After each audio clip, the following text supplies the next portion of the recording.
Hello everyone, thanks very much for coming to this event today. Few housekeeping things. If you would like to use closed captions, please press CC, which is at the bottom of your screen. I'm Amelia Hall, I realize I've got quite messy hair.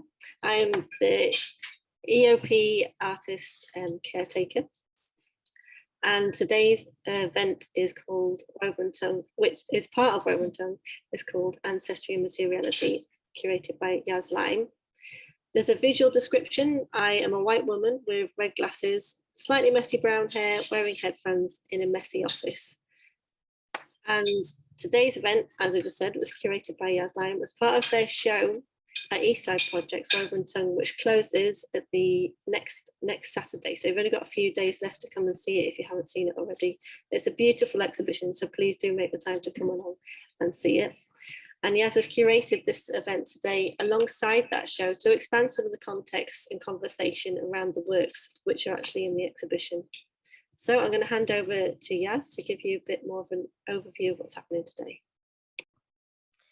Hi all, welcome. Thank you so much for signing up. So lovely to see so many familiar names and names that I haven't yet met, so it's really lovely. I'm going to do an introduction to the two artists first of all, and then we're going to move on to some questions, probably for around 45 minutes.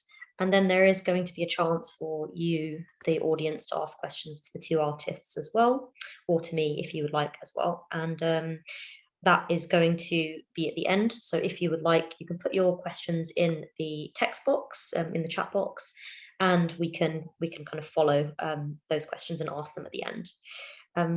So yeah, let's get started. The first artist I'd like to welcome for today is Nyugen Smith, otherwise known as Bundle House. He is a heavyweight, multidisciplinary artist, having started exhibiting in New Jersey in 2005. And since then, he has shown work and collaborated around the US and the Caribbean, being included in the inaugural Martinique Biennale of Contemporary Art 2013, and more recently featured in the group exhibition Alternating Currents at Friedman Gallery in New York. His style can't be pinned down to one medium, and hopefully we can talk a bit more about your style today, but are characterized by color, cultural history, and the hybridity of ideas. Nyugen currently is exhibiting new work in his solo show Master My Language, which can be seen at the Alabama Contemporary Art Center. And secondly, the second artist we've got today is Tanoa Sasraku, who, although younger and earlier in their career, is making waves in the contemporary European art scene at the moment, recently being awarded the Arts Foundation Futures Award. They also had their solo show in 2020 featuring the haunting I, Pierrot film, and that's the one everyone's talking about, and the screenshots that you've seen for this talk are from that. And that was held at the Lux Moving Image in London in 2020.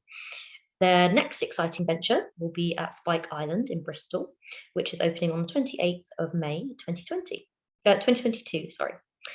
So what we'll do is move on to some questions, and I'm going to ask the first question, and then what I'll do is go to the artists for them to give a visual description of themselves. I'll do a visual description of myself right now.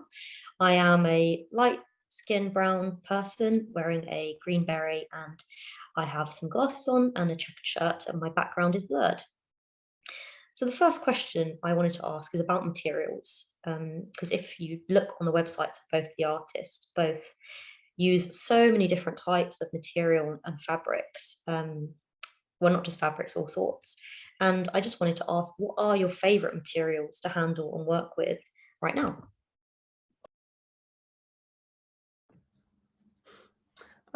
Yeah, maybe I'll jump in first. First of all, an image description. I am a biracial woman with brown skin, short dark hair, and I'm sat against a yellow and white set of walls.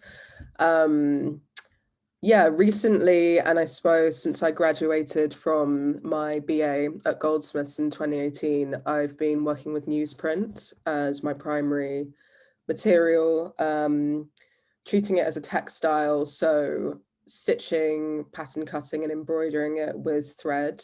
And I really like creating site-specific works with newsprint. So because it's so fibrous and absorbent, really steeping it in kind of soils and natural ochres and water sources to create these almost like direct photographs of a landscape.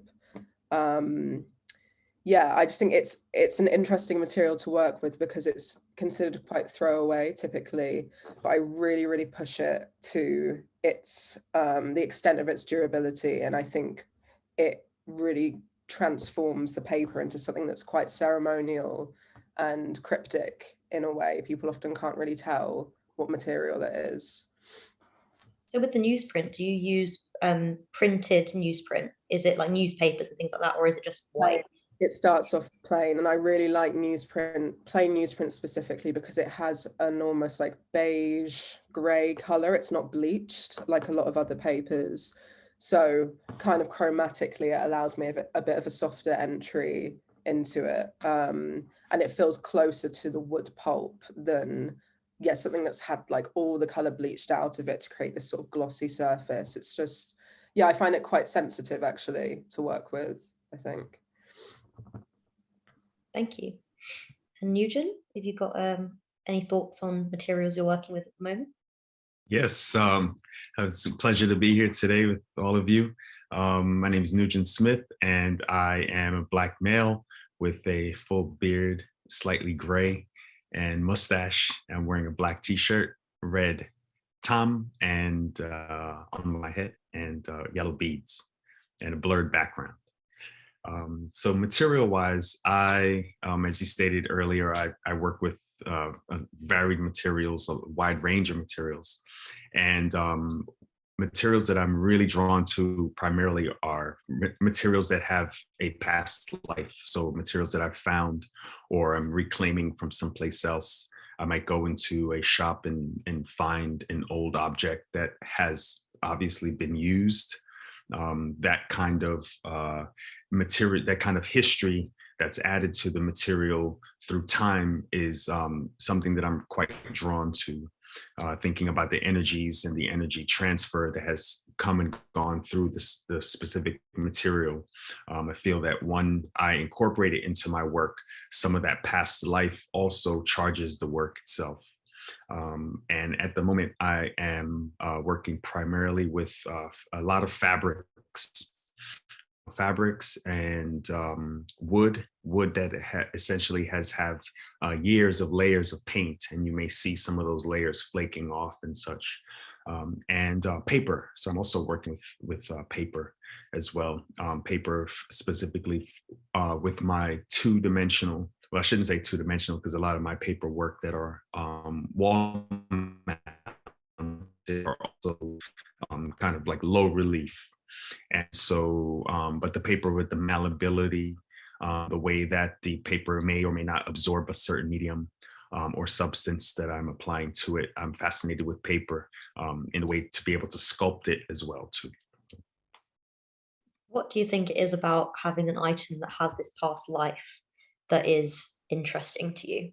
Apart from like, we talk about the energy, but I guess what I'm getting at is maybe you can put something onto there. You can put your own ideas and imagination, but yeah. I think also too, it's besides the energy transfer, there's also sometimes artists, when I look at some artist paintings, you can tell when an artist is working over a long period of time and things are being subtracted through, let's just say if we're using the medium of paint, you are painting over something, you kind of shorten something or widen something. So when you take a close look at a painting, you can see the history of the work and the way that the work has evolved. And then there are artists who work really fast, but they have developed techniques to make it appear as though this work has been created over a long period of time in the way that they the processes that they apply to it. So when I retrieve a particular material that has a past life, it's almost like the material has already begun to do the work for me, or others have already begun to do the work in terms of adding time to the work. These are some of the other ways that I think about the materials that have past life. Thank you. That's super, super interesting. And I guess that kind of brings us on to our next question. What is it about getting tactile with your art that's important to your practice? I think particularly since I started working with natural water sources, or really focusing in on, again, this idea of charge and history that is present in a body of water that is somewhere like in the Scottish Highlands or in Devon on Dartmoor, which are two places in particular that I'm constantly trying to pull from at the moment in my work. I am interested in these sorts of sequences of absorption that I work through with my hands. So the ochre is absorbed into water for me to clean it after foraging it. The dried ochre is then absorbed into the fibers of the paper. Salt is absorbed into the seawater that I use, and then the seawater is absorbed into the paper once again. And having my hands working and steeping and pushing and tearing and at every part of that allows me to work in a way that is quite intuitive. And during the last lockdown, I got really excited by a lot of abstract expressionist painting, actually, particularly action painting. And I just love how intuitive it is and how subconscious references or previous actions can come through in these gestures. So yeah, it's been the most honest and I suppose fun period that my practice has ever been in right now, really working with my hands in like every stage of it. Yeah. Cool, thank you. It's kind of a strange connection, I guess, but I saw this meme recently and it was about pasta and the process of making pasta and how you have to kind of put the wet on the dry, which is the flour, to make something, and then you have to dry the wet to make the pasta, and then you wet the dry. And so that's kind of just what it reminded me of when you were talking about these processes of the absorbing and the taking and the changing state of one particular material. The drying and the wettening is super important for the paper to become robust, actually, because I always use 20 sheets of newsprint in every sculptural work. I found that that's kind of like the sweet spot where the sewing machine doesn't give up and the paper kind of like holds its own. And once the paper is soaked after being stitched, it expands and then contracts around the thread, and it kind of pulls itself really taut. So it's, yeah, these gradual processes of giving the paper more of kind of a spine or rigidity to then stand up to these quite rough elements sometimes, because I'm always working with the paper outdoors in these sort of microclimatic environments. So yeah, it's really important to kind of allow it to grow with that kind of, yeah, sequence of absorption and drying. Great, thank you so much. You know, one of the things I'm thinking about with with processes in general and art making processes as it relates to materials is that, you know, going through, at least here in the US, like in art school, there are certain things that they talk about, and they talk about materials like, oh, for instance, like you just want to do sketches on that. Like that's just for like quick, rough sketches in your class. But when you're really going to do a drawing, you don't want to use newsprint because of, you know, the kind of archivability of this particular paper. And, you know, sometimes, you know, artists become kind of locked into those kinds of systems and may or may not ever use something like newsprint for their quote unquote actual work because of this kind of what we've been taught about certain kinds of materials and processes. So I'm always interested when I hear artists using these types of materials in their quote unquote actual work, you know, that they expect to have longevity. So I'm fascinated by that as well. Yeah, I'm always being questioned about the ephemerality of the works and the fact that it's just like a paper conservator's nightmare, me working with newsprint that's like been in a flood essentially. But there's something about the instability of the paper, that it will continue exposing itself when subjected to sunlight, and that yeah, it's both hardy and delicate, and is kind of, maybe it reflects something to do with like the body in that way for me, that it does have a timeline. And yeah, I quite like that it will just have its own lifespan, and I'm not quite sure what that is yet. It's the same here. I remember as I say, working with found materials and things, and sometimes these materials are already deteriorating. And so one exhibition that I had, and I was speaking to, at that time, a master's degree student in conservation. And one of the things that he said to me was like, that's not your job to worry about it. It keeps people like me employed. So I was like, okay, great. That's all I need to hear. True. It makes me think of a exhibition I went to see at Strix Gallery, which is in Birmingham, and it was about Indigenous makers. And I have to find a link and send it, because I can't remember. There's a round table of Indigenous artists. I think they were Canadian. And one of the things they were saying is that the artworks from their cultures that are put into museums or galleries, they were never meant to be conserved. They were never meant to be kept for years and years and years. And this is sometimes why craft isn't kept alive in those communities, because those objects where you would practice how to conserve them by, for use, that is lost. And so a lot of the time, these things are not supposed to, not particularly your artworks, but artworks and useful materials, useful objects within cultures. They're not meant to be these plastic things that are meant to span for 1 million years and never biodegrade. So I think it's interesting that we haven't really mentioned like the eco benefits of this sort of work, but that's what I was thinking when you talk about newsprint and keeping it unbleached, that that is actually good for the environment, and it is what we need to move towards. Who wants to make resin ashtrays, which is what everyone seems to be making at the moment. I've actually got one in my living room, resin ashtray. Now that you say that, yeah, it's interesting that Nyugen and I are both. I don't really ever think of my work as being eco-conscious, particularly, but it does seem like we're both, in some way, consciously taking from something that is already in existence, or that is from the earth, or that link is interesting, because I've not really considered it in my own practice, like consciously much. Great, we can move on to the next question if there's nothing else you want to say on kind of material and tactile ability. I don't know if that's a word. So next we're going to talk about ancestors, because obviously this is materiality and ancestry.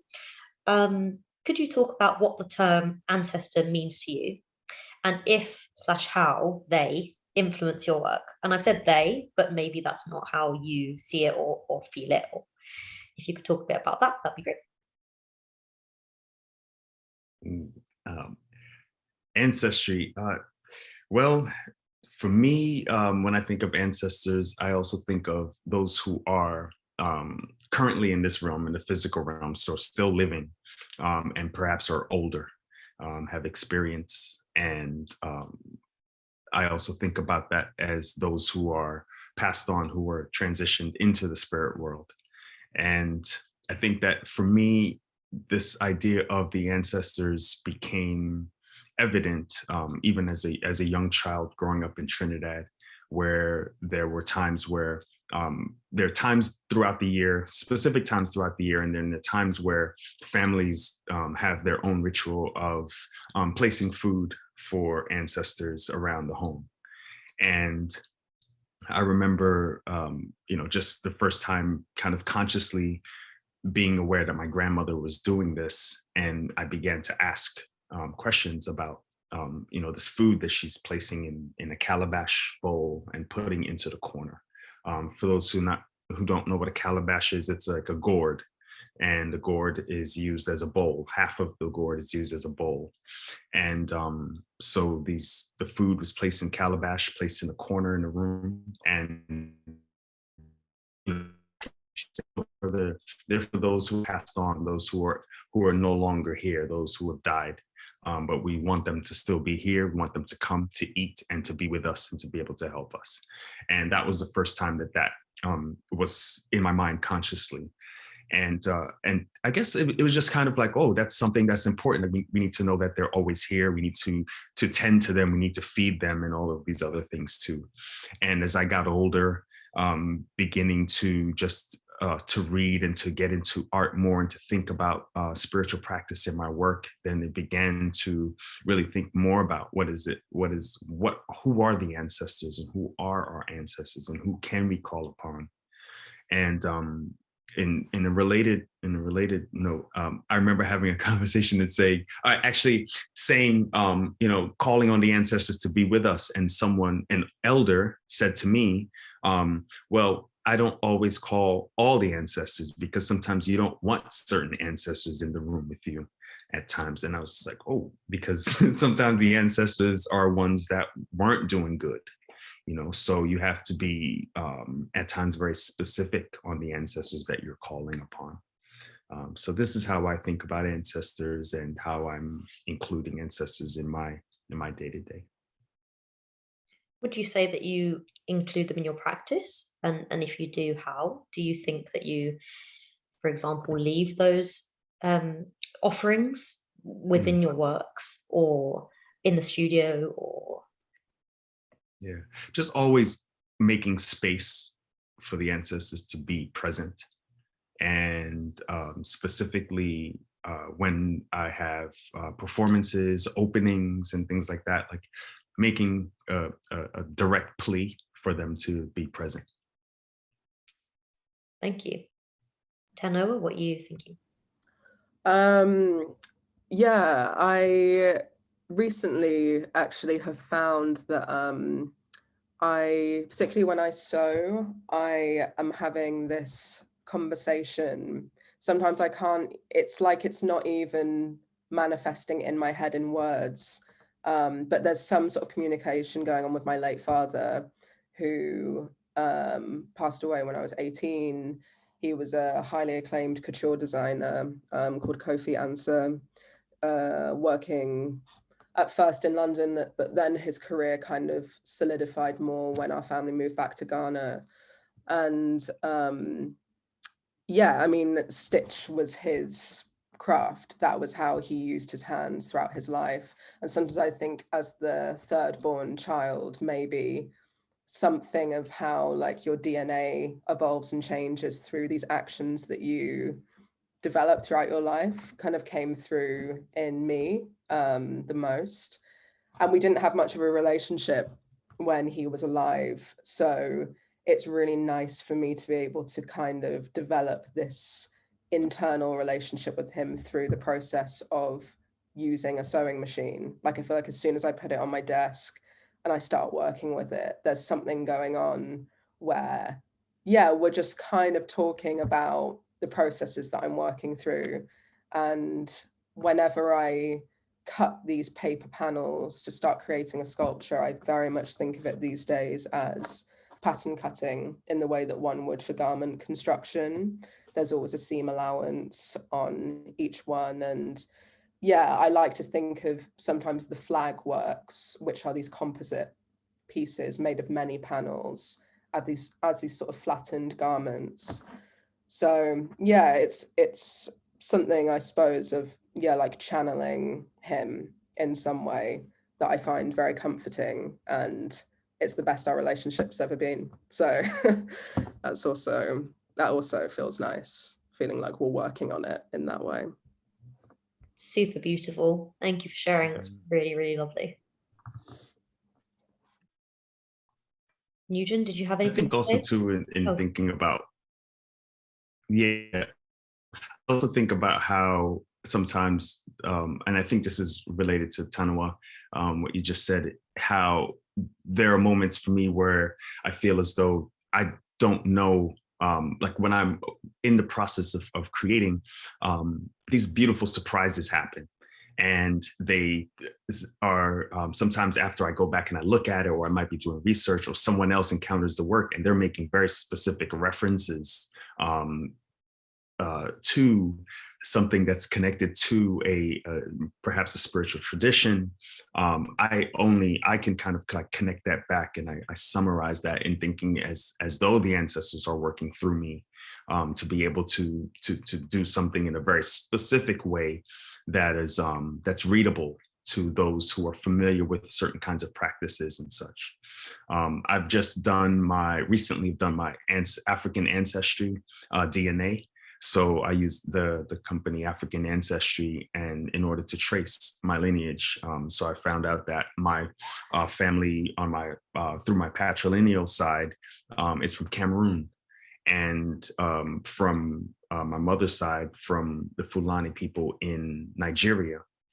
And a lot of the work that I have been doing over, I would say, the last 5 to 7 years, especially in the spirit carriers, sculptural works that I've been doing, are specifically referencing Yoruba spiritual practices. And I'm very interested in that. And I don't know why I was drawn to that so much. And then now that I have done my African ancestry DNA, coming to find out that I am of this particular region. So I think that that's also working through me as well. That's interesting, because I'm thinking about the fact that I was kind of born on this land in the UK. And I'm thinking about a lot of like ancient kind of pagan ritual and practice, like British, whatever that means, people born on this land, and how that relates to me, and how that's my culture and that's my history and ancestry as well. I guess it's different for you, Nyugen, because you weren't born on the US. But I just wondered in the US, sorry. But I just wondered for Tanoa, do you feel that kind of connection to like British sort of ritual practice as well? Yeah, I just kind of remembered that kind of the main inspiration for my newsprint works are these incredible flags that were created by the Fanti tribe in Ghana throughout the colonial period, and my family are Fanti on my father's side.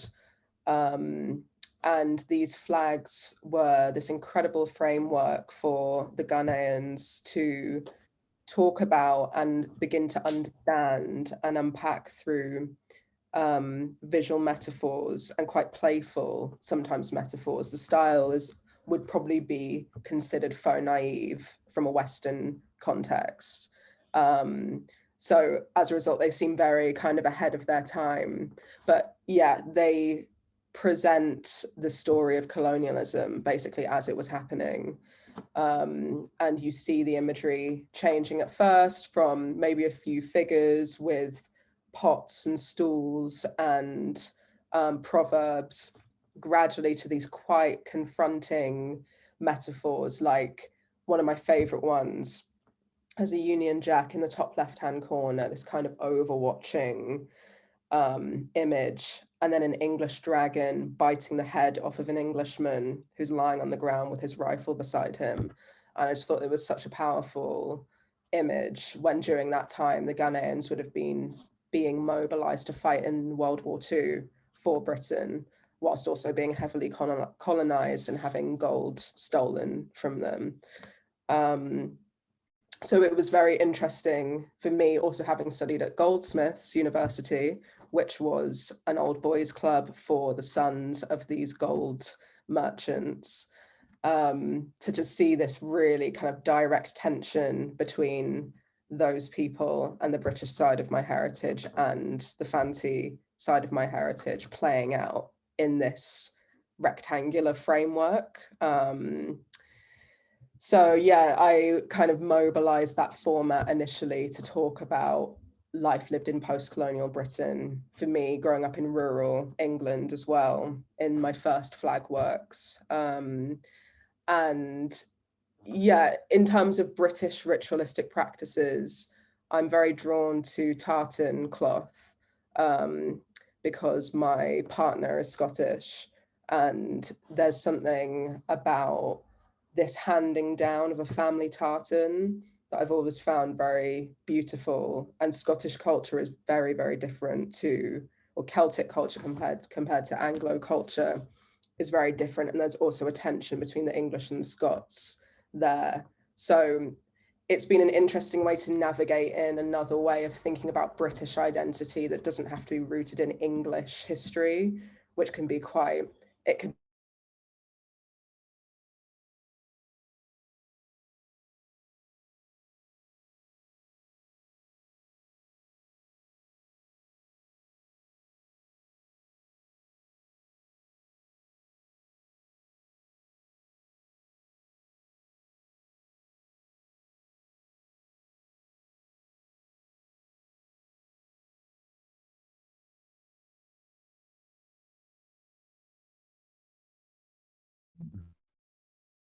But just a point of clarification, I'm not sure. I think Yas, I was born in the US.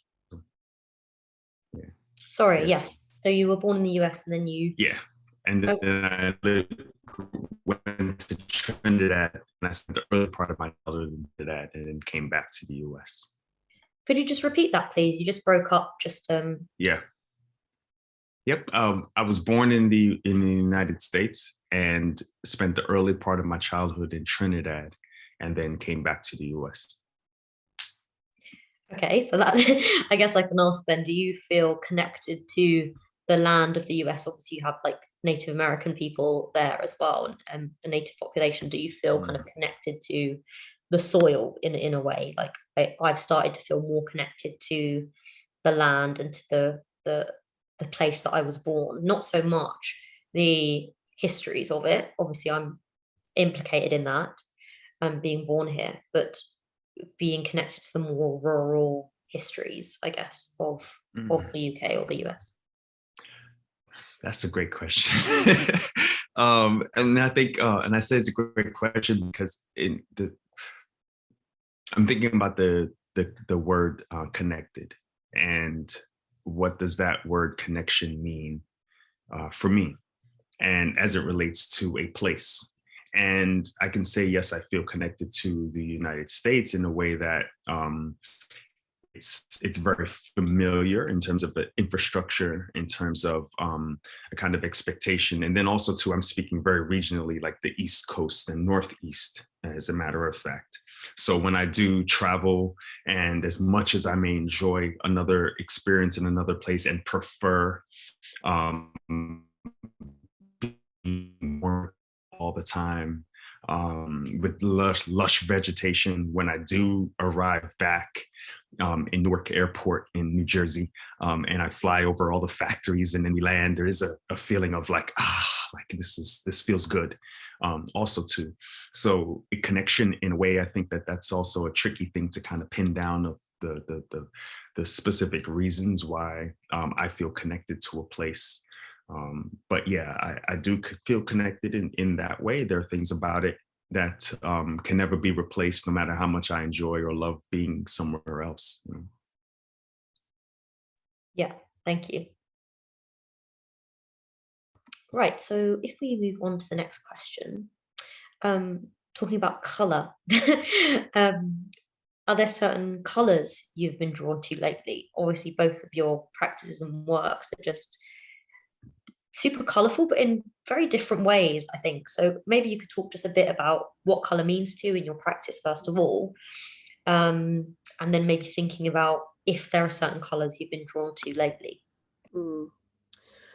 Yeah, I have, since I started my BA, have been very interested in color, and interaction of color. I suppose, like, literally the book by Joseph Albers I found fascinating, and the very physical effect that certain pigments can have on you, say like an ultramarine blue or a cadmium red. You really like feel it at the back of your eyes. It's not just a perceptual thing. The way that colors can sometimes vibrate through you, I find very powerful. So I'm quite interested in this balance between highly synthesized pigments like an ultramarine, for example, and how that could bounce off the energy that I take from a foraged red ochre, and how around the British Isles I've been developing a foraging practice for pigment stones, particularly over the past 4 months, have found iron oxides which create red ochre in 4 different places around the British Isles, and all of them are completely different. And I think that's so interesting how millions and millions of years of pressure and mineral interaction can create colors that are so diverse, even if they're kind of generated from the same mineral compounds.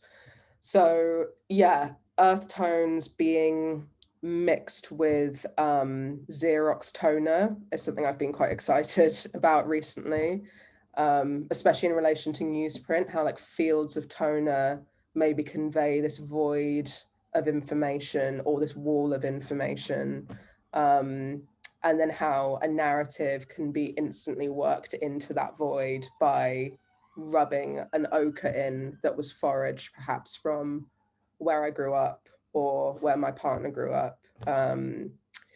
So yeah, I think locating place via pigment has become very key to my work recently. And where do you forage? Is it, I don't know, like the streets, or is it a forest, or is it?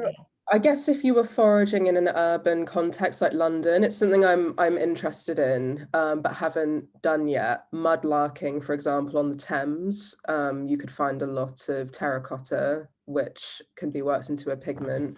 But typically, I've been foraging. For example, I did an artist residency on the Isle of Skye in Scotland for a month. And it was just incredible, the range of colors that are available there, from beaches where you find pebbles that seemingly are just rocks, which wouldn't generate a pigment. You hammer it and crack it open and it's pure purple ochre running through it. Riverbeds are an amazing place to find ochre stones. Often you find erosion around the edge of a river and there'll be a crust of pure yellow pigment. And yeah, I think just hiking, I've just found it's something I've done since I was a teenager. And since I started learning about pigment foraging, once you know where to look, you see it everywhere. So it's been a really nice way to re-engage with the British rural as well. Yeah, but riverbeds particularly, I would say they're probably the most available for pigments I've found. Great, thank you. As far as color at the moment, I couldn't say there's a particular color that I'm working with or drawn to overwhelmingly within my practice. I think personally, though, I found myself wearing a lot of black recently, and I'm usually, wearing many different colors and things like that, especially during the winter season to kind of liven up the spirit a bit. But for some reason this year, I've been really drawn to wearing black, and still trying to figure out what that means. There is an aspect of my works on paper that I've been kind of thinking about depth and space and infinity. And so using as a way to explore that, that has been something I've been also working through in my work. And as we think about ochre, we're talking about ochre, I've been using soil in my work for quite some years. And soil from different parts of the world, which are different parts of where I'm thinking of as the diaspora, the African diaspora. And the diaspora, as we know, can exist. There is a diaspora in, let's just say, Germany, for instance, a Black diaspora there, a Black diaspora in Canada, so thinking about what that means. And I've been collecting soil from these places through my own travels. I collect it myself and bring it back, or I ask others to bring me soil. And as many of you know, when you're traveling, if you're flying, one of the things on the customs form is that you're not bringing in any soil. from a place. And so just finding, ways to bring back bring back soil, frankly, without it being like, noticeable and things like that. But I use the soil in the work as a way to literally impart the land, like put the land into the work. And I'm using that specifically in as I think about works, my map work specifically, when I think about joining territories together, I'm using these soils as a way to also bring that space into the work itself, bring the people into the work. As we know, the soil contains, perhaps all kinds of compounds, excretions. We're thinking about food waste. We're thinking about all these things that tell us about a very specific place through the soil. So I'm using the soil, and the soil comes in many different colors.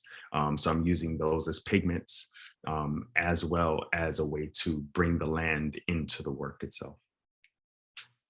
It sounds like what you're talking about is layering a lot of ideas, and a lot of, like, even the soil, it has so many different components. I don't know if that's something you're interested, kind of layering things physically and within the thought process. Oh yeah.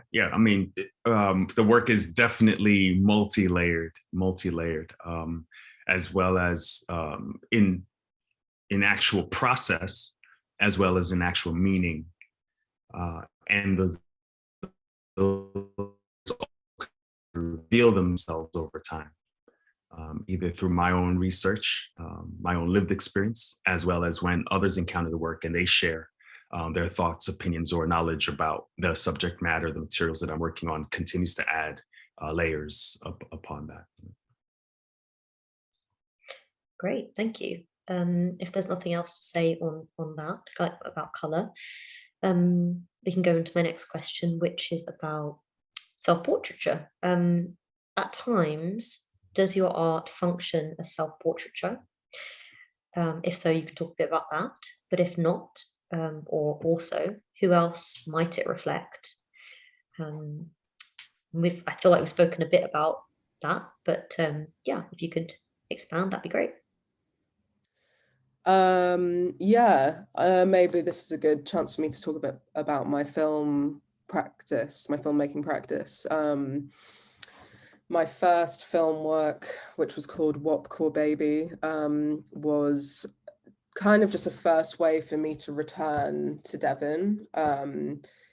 A lot of people that grew up in smaller towns or cities around the UK, I think, can relate to this feeling of like finally getting to somewhere like London or an inner city and feeling quite scared maybe to return back to one's hometown, because you finally feel this sense of like emancipation and maybe feeling reflected in people around you.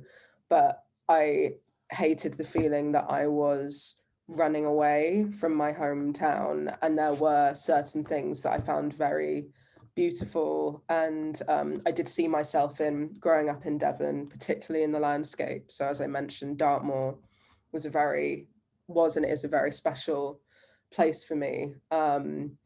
So yeah, the first film I made was this kind of, I mean, I wasn't really meant to be in it, actually. I'd storyboarded these sequences where I would carry a banner slung on this hand-whittled wooden mast into the frame, plant it, and then leave. But I mean, the weather on Dartmoor is just insane. So within about 2 seconds of erecting this flag, the wind just tore the wood in half. So it meant that in every scene I had to squeeze the splintered wood together to stop the work from toppling. So by virtue of that, it became this sort of portrait of me set against the sweeping English rural, which there's kind of like there's a history of that in artists like Ingrid Pollard, who present the Black figure against the English rural, and it definitely stirs up certain notions about reclaiming the sort of the sublime. And yeah, I suppose it's seen as like an uncanny image, a Black or brown person in the countryside in England. So that film was definitely a self-portrait accidentally. And then on my second film, O Piero, I decided, like, let me have a go at performing a character. So I really lent into that and created this quite highly saturated retelling of the Pierrot and Harlequin story, which also referenced a lot of early 1900s American presentation of Black people on stage. So minstrelsy being one thing I really wanted to unpack for a British contemporary audience, practices of blackface, various elements of the Harlem Renaissance that came out in that film. And yeah, I wanted to create a self-portrait, or at least what I felt was like a caricatured example of what it can feel like to be biracial in the UK, and this feeling of like being encouraged to strive for your potential as a white person or a lighter skinned Black person. And I often felt growing up that I was being guided more towards my white side. And yeah, it was very confusing. So that film was a way to kind of unpack that and create this alternate self-portrait that was a lot more kind of emotional and volatile in a way, trying to harness some of those adolescent feelings of confusion around Black identity, I suppose. So yeah, the films for sure stand as self-portraits, and myself and my partner, Kirsty Black, have written a script for another retelling of a folklore, the Scottish story of the Selkie, which is, it surrounds this idea of this shape-shifting seal.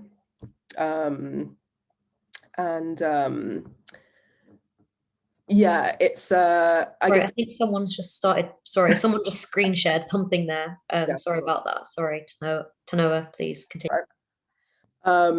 Yeah, the Selkie story is this idea of this half animal, half human that slips off its pelt when it comes to the shoreline and emerges into the human populace. And typically in the story, it's like a cautionary fisherman's tale where a jealous fisherman ensnares the Selkie and traps her in the human realm. But I thought this would be a really interesting way to discuss my experience growing up by the sea as a biracial person, and desire and fantasizing and repressed sexual energy. And as a result of that desire, myself and Kirsty have decided to make the protagonist and potentially the villain in the story a young biracial woman who aims to possess this Selkie and feels drawn to the sea. And it's sort of like a Greek tragedy in a way. So that's going to be a new way to create some sort of a self-portrait, specifically honing in on being a person of color growing up by the sea in the UK and all the kind of mythology and pain that can come along with that. And will that be another kind of live action sort of thing, or are you going to incorporate elements of animation or anything like that? Yeah, no, it's the idea is that it will be an ambitious cinematic experience, but some of the paper sculptures I would like to definitely incorporate. I think O Piero was, I would say What Core Baby was kind of like documentary or diaristic in its tone. O Piero was sort of surreal, and we want to go for a more like magic realism thing with this one, and have it be quite like bleak and raw in many parts, and then it kind of sinks into some sort of fantasy, more theatrical place, and that kind of back and forth. Great, I can't wait to see it. That sounds great. Nyugen, have you got something to say about self-portraiture, or who else it reflects who else your work reflects? Mm-hmm. Yeah, so there was a period of time where I was making a lot of self-portraiture, and specifically it was called the Self series. And that series was really thinking a lot about ideas of bettering the self, becoming more of a better person, developing, working on my flaws, and and also celebrating the aspects of myself that I found were worth celebrating. And these kinds of self-portraitures actually were like literal self-portraitures as paintings of myself, as well as text. So using text as a way to create portraiture. And these texts were often took the form of phrases on paper and written in kind of like these bubble letter styles. Then I suddenly kind of moved away from self-portraiture for that specific way of thinking about the self, and just using myself as a stand-in for other figures. So I really was started out trained as a painter. So when I was in paintings, like I really enjoy painting from life. So oftentimes I would find references for poses and things like that for my paintings, but I'm using myself as the actual figure within the work. And then I started to kind of move away from that to work on other types of ideas, like my Bundle House series, the Spirit Carrier series. I still kind of see these as self-portraiture in a way where I'm connected to these histories and these ideas. So as an example, with the Spirit Carriers are these vessels that I create in thinking about some sort of vessel that would care for the spirit of an unarmed Black person that was killed by police here in the United States. And so I'm not making these specifically for individuals who have been killed by police, but I'm imagining these spirit carriers to care for the spirits of those, and potentially as one of those people as well. So I guess in a way, I'm connected to these. You just cut out on the last thing you said about that they don't represent one particular person, but and then you cut off just a bit there. Yeah. So they don't represent one particular person, but the idea of those who have been killed. And so I see myself as someone who this can potentially happen to as well. So I see myself within these spirit carriers, like perhaps these spirit carriers are also there for me as well. The other thing too is, often I also make performance work. So as I'm making performance and live performance for photo, performance for video, although it's me making the performances, I am in a way a stand-in for other figures in this work. I see myself as the vessel to kind of be that link figures, the subjects, the subjugated, the colonizer, the colonized. I see myself as this kind of stand-in for all of those entities within a particular environment, a community that I'm relating to as I create these works. Could you talk a little bit about your algorithm pack? Because obviously that uses a self-portrait of yourself. And I was just interested to know kind of where that came from and what that's about, really. Yeah, so I'm glad you asked about that. The algorithm Bundle House Sonic Relief Pack. It's a recent project. It's a music project. And this came out of, this was born essentially once the pandemic hit this East Coast of the United States, and we went into lockdown. I was unable to go into my studio and make drawings of paintings. I just didn't have the mental capacity to make in that way. And I went back to writing again, and writing quote unquote songs. My brother and I, we made music together over the years, starting back in probably the early mid 90s. And I came back to making music and writing during that time. And all of the lyrical content is heavily based on my research that I've been doing that informs my visual art practice, visual and performance art practice, as well as my mental state during that very particular time of being locked down because of COVID spreading throughout the world. And then it also kind of all of what was held at that moment, I was really concerned that during, let's just say, 6 months from that period of time, that the music might not be relevant. But as we know, we're still within this period of time. We're still dealing with this this pandemic, and so it keeps it relevant. All of the photography that you might be referring to that has my portrait on there comes from a performance. So this performance was created in 2017 at the Brooklyn Museum in Brooklyn, New York, at the kickoff for the Caribbean Day Parade. And this was a performance specifically for performing a flag. And this was a flag that I designed and hand sewed that was rooted in a speech by Sir Hilary Beckles, and he is a vice chancellor of the University of the West Indies, Cave Hill, which is in Barbados. And he is a leader in the fight for reparations from the former colonizers for the Caribbean. And he has been a resource for those who are looking for reparations and fighting for reparations here in the United States as well. So the design of the flag itself is rooted in tenets of his speech. And so it was just a beautiful synergy that I was able to make this performance at the kickoff for the Caribbean Day Parade. So using that imagery as a kind of groundation for this fight, for the struggle, this unification, as the branding imagery for the package of this this album is the way that I was thinking about it. And I see this as the music itself as a self-portrait in a way, because this is really talking about a lot of it talks about my mental disposition, my thoughts about the future, my thoughts about the past, and how we can use all of these histories as a way to collectively move forward, being empowered and empowering one another. So thanks a lot for asking about that project.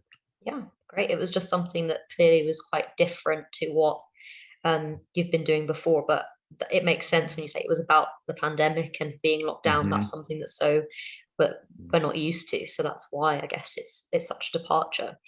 Well, I push back on that a little bit because it's really not a departure for me, because poetry and writing and sound has been a part of my practice. And so you asked about the master my language, and that is, this is one example of how poetry has been as part of my practice, but now it's taking this form of a vinyl record that comes in a box set, right? As opposed to when we think about like art practice and sound, we think about sound in a different, perhaps a rap song may not necessarily be considered a work of art, but we know that it is.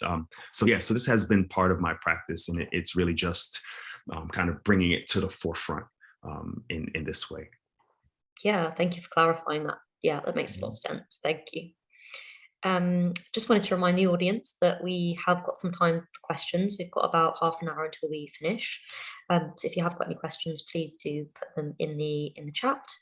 And we can get to them at the end. We've got a couple of more questions from me, and then we will go to the audience for questions and wrap up. So you talked about master my language, your language. What's it called? Sorry. Master my language. Master my language. Yes. Could you talk a bit about that? You've got your current show at the moment. Yes. And then if Tanoa could talk about their upcoming show, that would be great. Yes, so Master My Language is a ongoing series, and it stems from a poem that I wrote about my disconnect from my Haitian ancestry. My parents were divorced when I was young. My father's Haitian, mother's Trinidadian. And so growing up with my Trinidadian family, I lost all that I learned of Haitian Creole. I don't know how to cook the foods and different things about the culture and things like that. So the poem is originally about my desire to reconnect. And so after I wrote the poem, I wanted to then explore this poem as a sculpture. So figuring out different ways to do that, I ended up carving the the poem out of strips of rubber. So when you can read the poem vertically.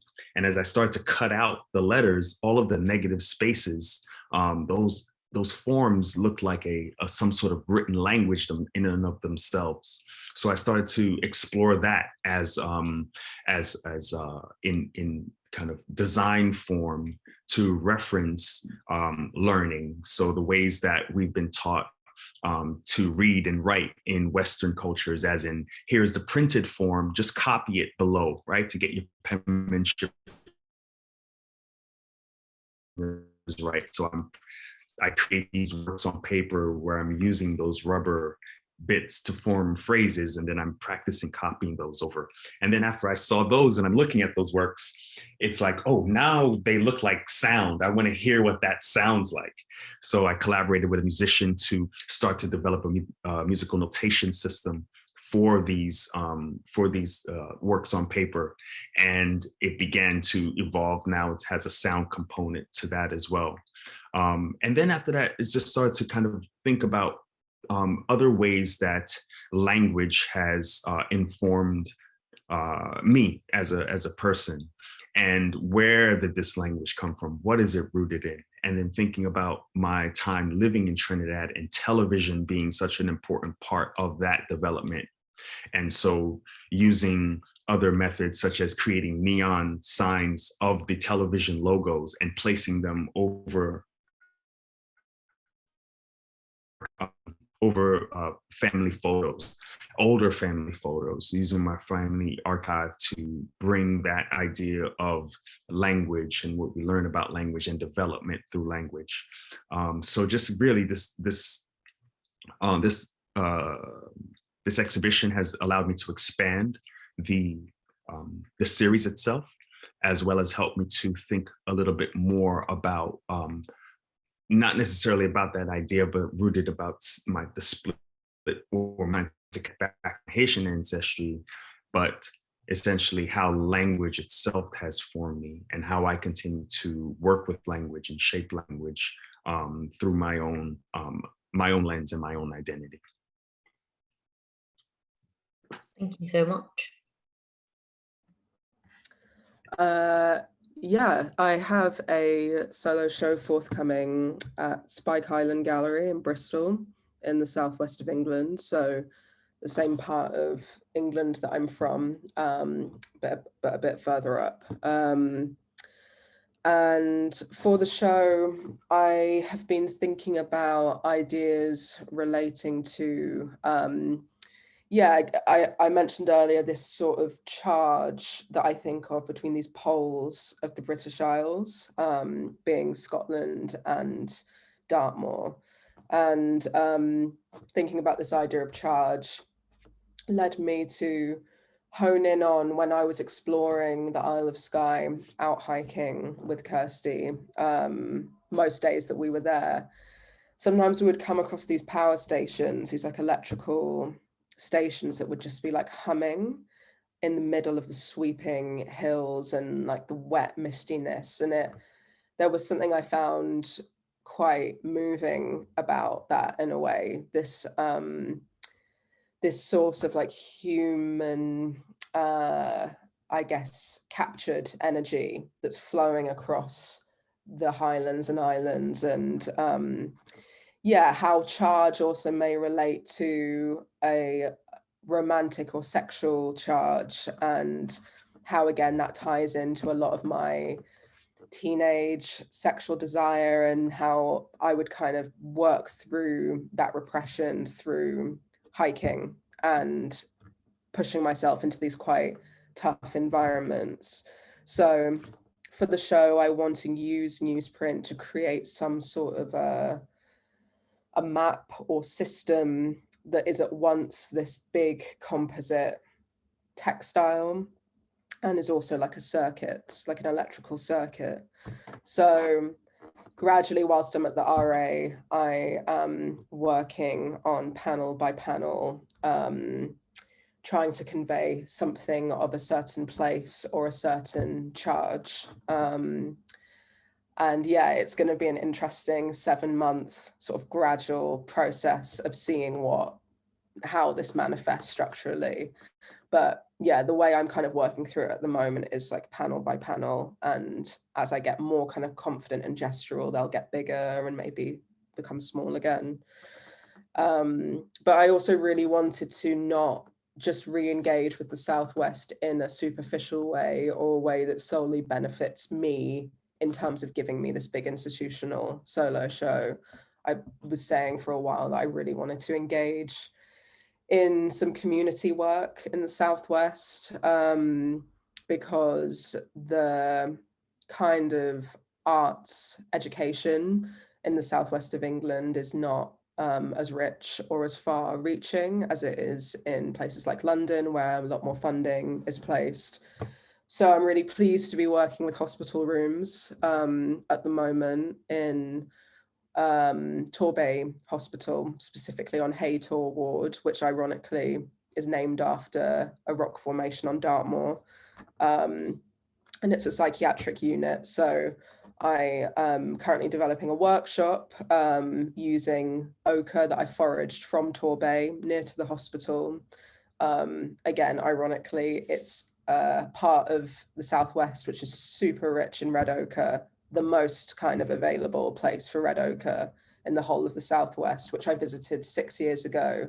And serendipitously, I've kind of come back to it. So yeah, I'll be working with some of the patients to create a collaborative newsprint work, which would be really exciting. And then eventually I'll be developing a commission to permanently be installed in the psychiatric unit. And I think it's such a valuable thing that hospital rooms are doing, because it baffles me, the design and the architectural choices made in some of these psychiatric units. It's like the worst possible environment for someone who's already mentally ill to be placed in. So yeah, it's just going to be great actually being able to have some conversations with the patients and seeing what will benefit them in terms of something as basic as color palette or texture, or what would be important to someone who is confined long term in a space that's so insular. And yeah, I hope that there can be some follow-on interactions with people who are more isolated in the Southwest that can feed back into the Spike Island show. So it's an exciting time for me to be returning to the place that I grew up, and yeah, hopefully engaging in it in a way that is thorough and will have some longevity as well past the show itself.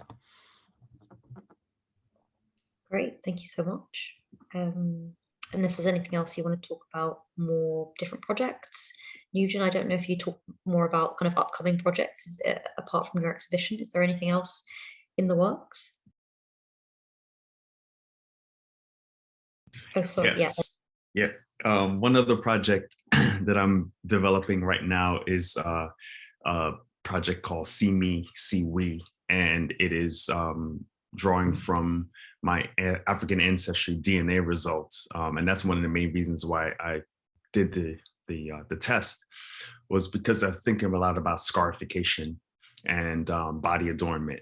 And so what I wanted to do was, through my research, thinking about how scarification becomes this this point of identification between groups, being able to immediately see someone and identify that they are part of your group or not. And so I imagine ancestors moving around the space and what are some other ways to be able to make myself known to them as they move through the space. And I thought, oh, scarification is one of those practices. And so in doing my African ancestry DNA, then now part of my research is to see what type of body scarifications that they practice, if any, and utilize those in bronze busts of myself.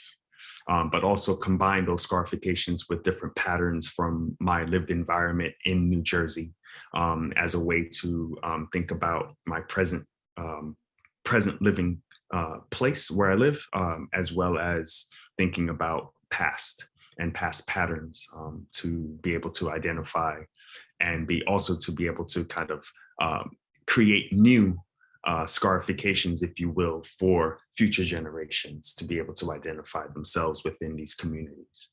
So this is the project that I'm developing right now. And then also through thinking about the hairstyles, I've been collecting my hair, you know, as I wash it, as I just kind of sit here, and it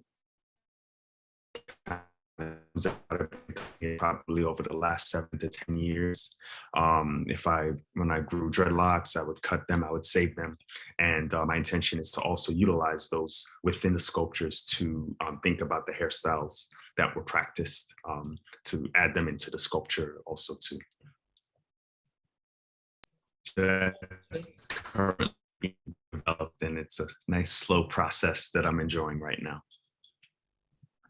Yeah, I can't wait to see those either. They sound super beautiful and interesting, and really needed to sort of think about identity and how you see yourself in the grand scheme of humanity. So my last question before we move on to questions from the audience is, it's not silly, but it's a bit less serious maybe. If you could be completely proficient in any craft in the world, what would it be and why?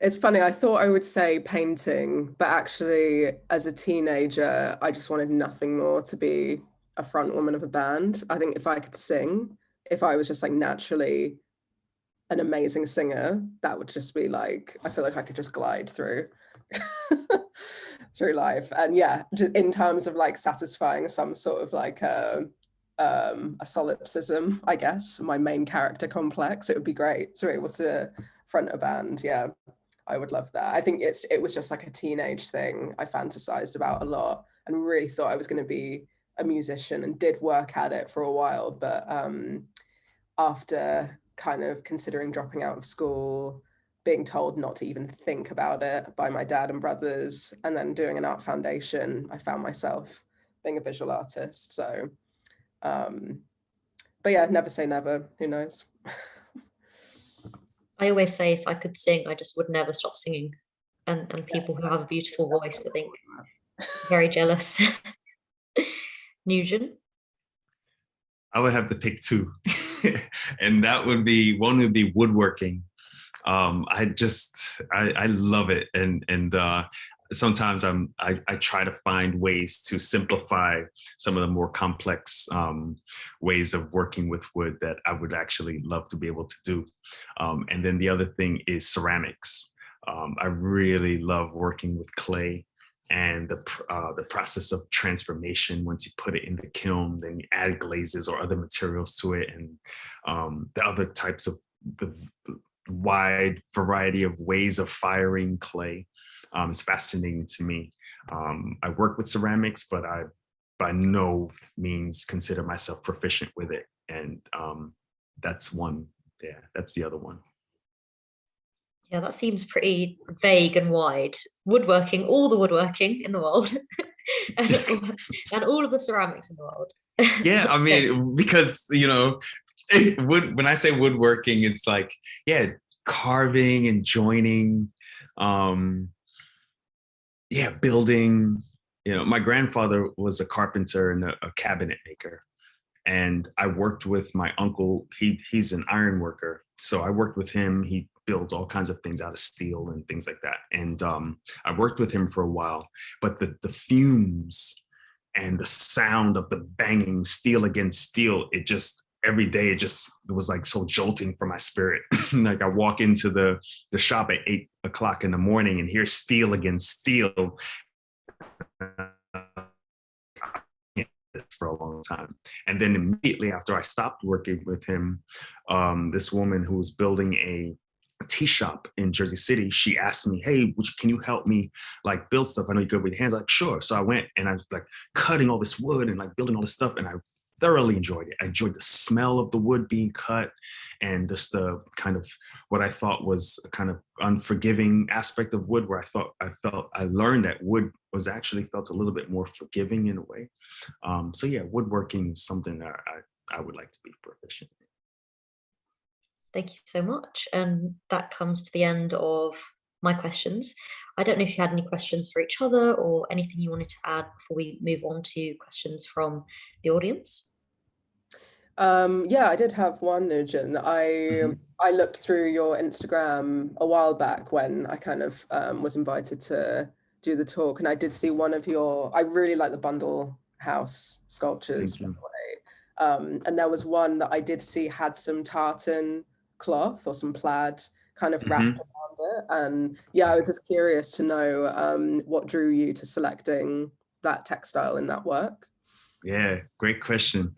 So that's related to my interest and research in Martinique, and Martinique being a French Caribbean island.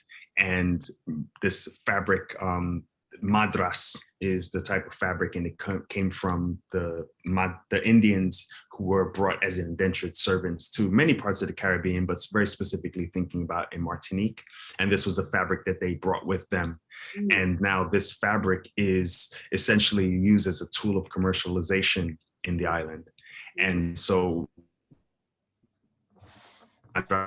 everything from paper cups to toilet paper to all kinds of different things like that. And so when I saw it the first time that I went there in 2013, I saw it everywhere, and I was just like, well, what is this material that is this thing? So in my research doing that, then of it. So then also to knowing that it's used as a tool of commercialization, and in contemporary life, Black people specifically tend to reject it because it's connected to a subservient colonial past. However, it's utilized and still used and held sacred in the traditional dance of Bele, where the women put that around their waist, the men use it as a strip, as a belt. And so I'm interested in these kind of these dynamics, these polarizing kind of dynamics within this fabric itself. So interesting. Yeah, thanks for explaining that. Do you say it's called madras? Yes, Madras. Great. In the Pakistani village that my grandparents are from, they have a pink tartan. It's like a it's Bahalpur, and a very, very pink tartan, and they play bagpipes. Wow. Interestingly enough, I can send you a link to that. That's fascinating. Wow.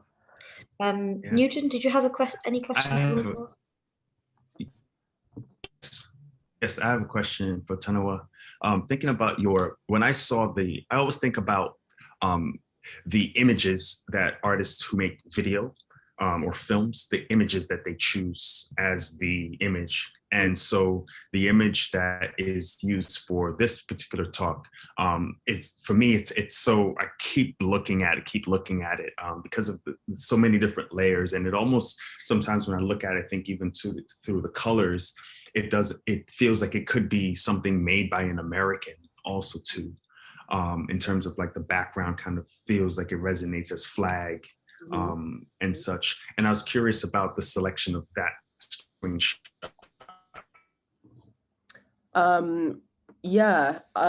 That still in particular I liked because the flag-like object you're seeing was me sort of breaking down the colors of the Union Jack, and actually the specific kind of geometric construction of that flag came from one of the Fanti Asafo flags that I spoke about earlier.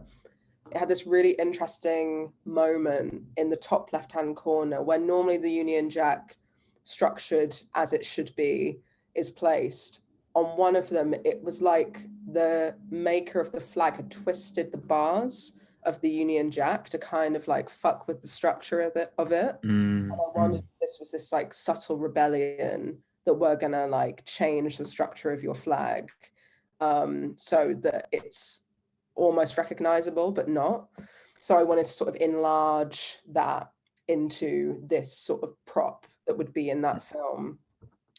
And I'm in character in that still, kind of bending down in subservience to the flag, but then the Harlequin has appeared, so I've suddenly turned around and looked over, but still the hand is like not leaving the flag. And it was yeah, maybe I haven't ever consciously thought about why I like that still so much, but maybe it yeah, it describes this like this patriotism that I have for England, that even when I feel fear or threatened here, is never really fully shaken, if I'm honest.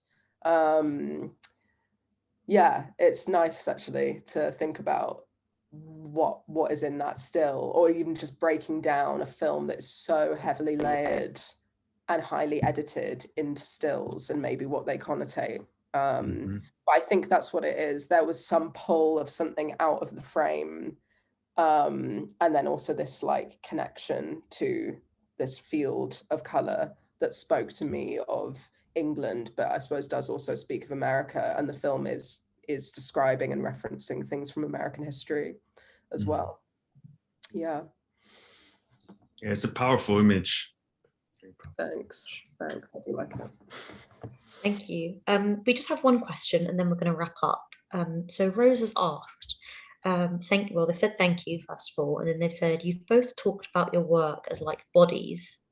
So I was wondering if you could talk a bit more about this, and also about the scales that you're working with, I guess kind of the sizes and what sort of scales. For someone that maybe hasn't seen your work, they might not know about the scales. So it's in the chat if you want to have a look at that and reply. Yeah, I suppose I had a kind of conscious shift in my practice during the first lockdown in terms of thinking about bodies and my body and the works as bodies in terms of the paperworks. There was a period, I suppose, yeah, it was around the time, or as a ripple effect of when George Floyd was murdered. There was a lot of discussion within arts institutions in the UK, I'm sure overseas as well, as to like, how can we do better? And these conversations about representation and platforming Black artists. And I was feeling that with media opportunities I was getting around that time, I was feeling very uncomfortable with how particularly white curators and interviewers were speaking to me about my experience of racism in the UK. And this term, the Black body, was really being kind of pushed on me by people that I just didn't feel that comfortable with using that term. So I kind of thought, I'm going to revoke my body from my work in a figurative sense, until I feel comfortable to put it back in. But then it was interesting because the largest scale work I've made, which is called A Tower to Say Goodbye, it's a big 4 meter by 3 meter monolithic peeling pink structure that I made at the end of the lockdown. It was a site-specific work in the old Chelsea sorting office, which was the old Royal Mail sorting office headquarters in London. Yeah, it ended up looking like this flayed body. It was quite strange. I'd been thinking much more about light and sunsets and haze when I was working the spectrum of pink pastels into the work. But once I soaked it and started peeling, it was like skin being peeled off of muscle and tendon. And then when it was winched up, it was just so bodily and muscular. And that was really exciting to me, that I had thought, I'm taking my body out of my work, and then the work kind of became this body in the end. So yeah, that's kind of the most direct way I could probably speak about that. So in terms of bodies, when I think of Bundle House, I think about how my relationship to Bundle House has changed over time. And that part of that came from an experience of when I started to exhibit the maps widely. People would look at them and they'd say, oh, the people on the map. And I would say, oh, well, no, they're houses, they're like living structures. And these, describe the structures. And the more that I kept hearing that, I kept thinking about it a little bit more and seeing, then I began to really see, oh yes, they do look figurative, appear figurative in the way that they're kind of like these elongated objects. And at the same time, they started to connect back to my interest in Igungun, in African spiritual practice, specifically Igungun, which is ancestor reverence. But there's an Igungun masquerade, and this is in Yoruba spiritual practice. So the masquerade is the entire body is covered. And sometimes they're made of different types of materials that are patched together. So when I look at an Igungun, and I look at the Igungun masquerade, and I look at the bundle house, I see a synergy with those. And so as the relationship between these bundle houses and people migrating, they're carrying their lineage, they're carrying their ancestry, they're carrying their lived histories with them as they settle in new places.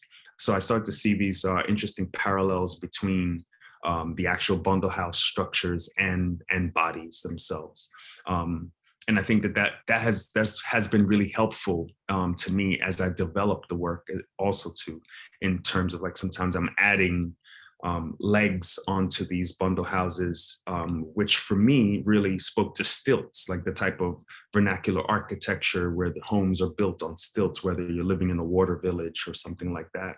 But then they started to feel as though like, oh, these quote unquote legs would also allow the bundle houses to move throughout space, and further kind of making the connection between the body itself. And then also too, in just like similar to Tanoa, I started to really think about my relationship to my performance in public spaces, and predominantly white spaces of showing art.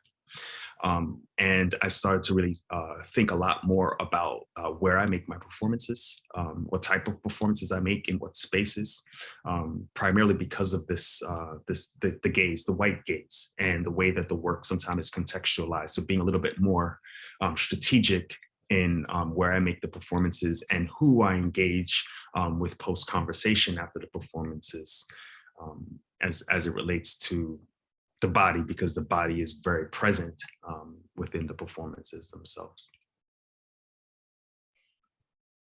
Thank you so much, both of you. This has been super interesting, and I'm so happy that you've both been able to come together to discuss your work and your practice and your thinking.